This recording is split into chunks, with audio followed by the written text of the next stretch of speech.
ঠাকুর শ্রী শ্রী রামকৃষ্ণ পুঁথি চতুর্থ খণ্ডের অন্তর্গত আমরা পাঠ করছিলাম সিথির ব্রাহ্ম সমাজে প্রভুর গমন এই অধ্যায় থেকে। আজ আমরা এই অধ্যায়ের নবম দিন পাঠ করব, পর্ব 654, পৃষ্ঠা সংখ্যা 426।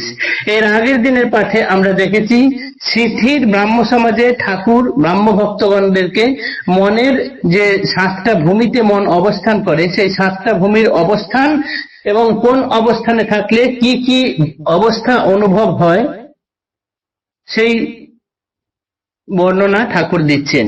আমরা সংসারীরা যাদের কামিনী কাঞ্চনে আসক্ত জীবন, তাদের সর্বদাই মন 3টি জিনিসে আবদ্ধ থাকে: লিঙ্গ, গুচ্ছ, নাভি।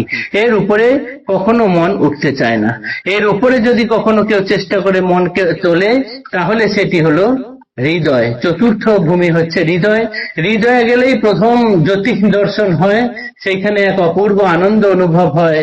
আর পঞ্চম স্থান হচ্ছে গিয়ে কি ভূমি, পঞ্চম ভূমি হচ্ছে কণ্ঠ, যেখানে গেলে শুধুমাত্র ঈশ্বরীয় কথা বই, অন্য কোনো কথা ভালো লাগে না, অন্য কোনো কথা কানে বাজের মতো বলে মনে হয়।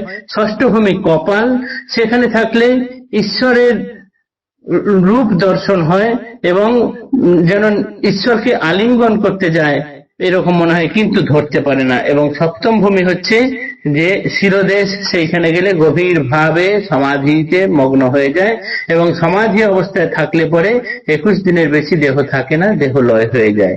এই অবধি আমরা এর আগের দিন পাঠ করেছিলাম।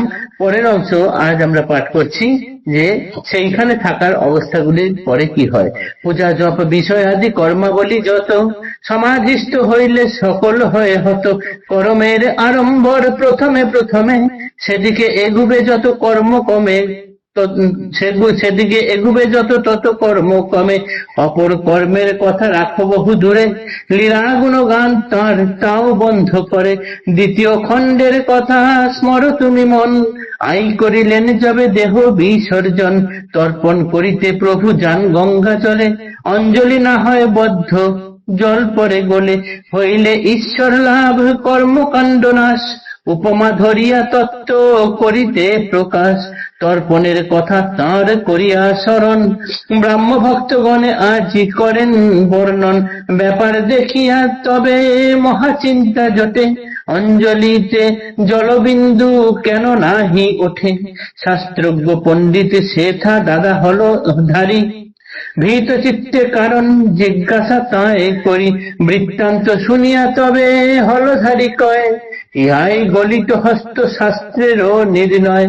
হইলে ঈশ্বর লাভ দর্শনে তাঁর, তর্পণাদি কর্মকাণ্ড নাহি রহে আর।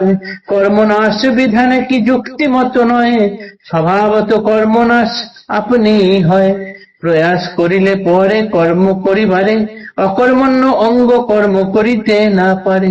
বাখানিতে সার তত্ত্ব ধারণা কারণ, উপমায় দেন প্রভু ব্রাহ্মণ ভোজন। হইচই কলরব প্রথমে প্রথমে, সম্মুখে পড়িলে পাতা বহু গোল কমে। লুচিয়ান লুচিয়ান শব্দ তুলে খালি, ভোজন লালসা লুব্ধ ব্রাহ্মণ মণ্ডলী। লুচি গোছা তরকারি পাতায় যখন, পূর্বেকার কলরব 12 আনা কম। গোল কই পেলে দই প্রায় হয় চুপ, মুখেতে কেবল শব্দ রহে সুপ সুপ। ভোজন হইলে সাঙ্গ গলায় গলায়, একেবারে রবহীন বেহুশ নিদ্রায়। গৃহস্থের বধূ আর দ্বিতীয় উপমা, গর্ভবতী হইলে যখন যায় জানা।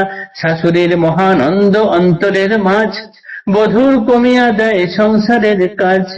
10 মাস পরিপূর্ণ হইল যখন, প্রায় নাহি রহে কর্ম যে থাকে সে কম। প্রসব হইলে কর্ম বন্ধ একেবারে, এক কর্ম কোলে ছেলে নাড়াচড়া করে। দুর্বোধ্য নিগুড় তত্ত্বে সরল উপমা, কোথাও এমন নাই নাহি যায় শোনা। শ্রীবদনে বিগলিত হইলে যে মতি, চির অন্ধজনে শুনো শুনে পায় আঁখি ভাতি। শোনো রামকৃষ্ণ পুঁথি মহিমা প্রভুর, নিশ্চয় হইবে তব চিরতম দূর। এইভাবে মনকে সাধন ভূমির যত উঁচুতে নিয়ে যাওয়া যেতে থাকে, কাজ ততই কমতে থাকে এবং আস্তে আস্তে যখন সমাধিতে পৌঁছায়, সেখানে আর কোনো কর্ম থাকে না। কর্ম তো দূরের কথা, সেখানে ঠাকুর যার জন্য সমাধিস্থ হলেন তার লীলাগান কীর্তন সেটিও যেন বন্ধ হয়ে যায়, নিজের শরীর অঙ্গ প্রত্যঙ্গ সবকিছু অচল হয়ে যায়।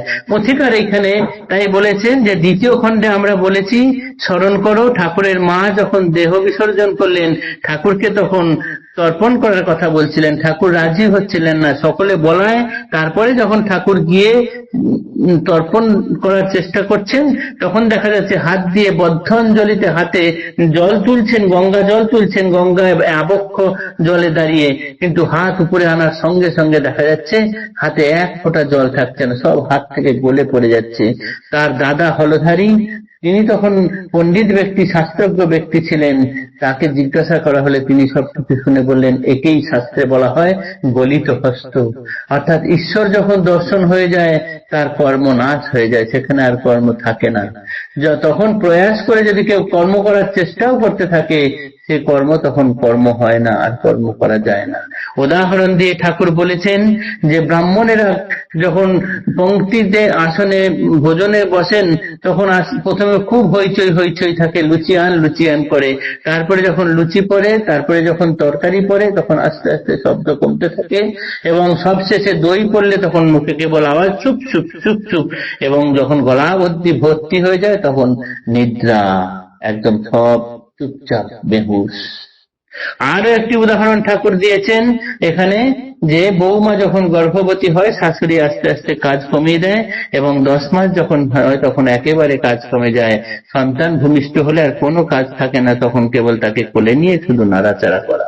শাস্ত্রের অতীব দুর্বোধ্য নিগুড় তত্ত্বগুলোকে এত সুন্দর সরল উপমায় ঠাকুর এত সুন্দরভাবে উপস্থিত সকলকে বুঝিয়ে দিতেন যে তার মুখ দিয়ে একবার সেই কথাগুলো যিনি শুনেছেন তিনি যতই কম বুদ্ধিমান হোক না কেন তার সঙ্গে সঙ্গে সেই বিষয়ে জ্ঞান হয়ে যায়।